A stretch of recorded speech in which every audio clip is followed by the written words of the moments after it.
Siya ay matapang, siya ay makapangyarihan, at siya ay bumalik. Nagbabalik si Rian Ramos sa fantaserye, sa pagkakataong ito, bilang ang pinakadelikadong kontrabida sa Encantadia universe. After more than a decade away from Fantasy Sea, Rian steps into the dark, commanding role of Mitena in Encantadia Chronicles, Sangre, premiering June 16 na on-air. Quote graphic, Rian. Hindi ito isang tungkulin na maaari kong palampasin. Si Mitena ay hindi ordinaryong kontrabida, siya ang kambal na kapatid ni Cassiopeia, at isang pinalayas na hari para sa paghihiganti. Sinabi ni Rian na ang mali at mabangis na karakter na ito ay isa sa kanyang pinakakapanapanabik na mga tungkulin. Mula sa mga spike ng costume hanggang sa corona na nagpabago sa kanya, tumulong si Rian na hubugin ang hitsura ni Mitena, tinitiyak na makakalaban niya, makagalaw at mamumuno ng may estilo.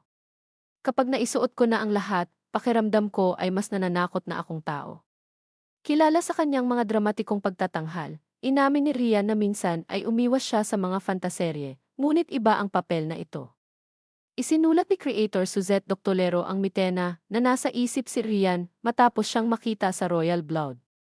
Nakabahan ako at iyon ang gusto ko, itinulak ako sa labas ng aking comfort zone. Si Sangre ay nagpakilala ng bagong henerasyon ng mga bayani, ngunit huwag magkamali, handa si Mitena na yugyugin ang kaharian ng Lireo ng hindi kailanman. When asked who her real-life strongest woman is, Rian credits her mom, not for being palaban, but for her quiet strength and discipline. Hindi siya nagsasalita ng masama tungkol sa mga tao, ang pagpipigil sa sarili, iyon ang lakas. From sweet off-cam to savage on-screen, muling pinatunayan ni Rian Ramos kung bakit isa siya sa pinaka-dynamic na leading ladies ng Philippine Sea.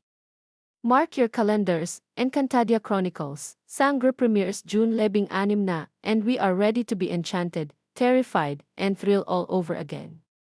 Kung nasasabi kang makitang pumalit si Rian Ramos bilang ang pinakamabangis na kontrabida na nakita ng Encantadia, pindutin ang like button, e-comment ang paborito mong role ni Rian. At huwag kalimutang mag-subscribe para sa higit pang mga update sa fantaserye.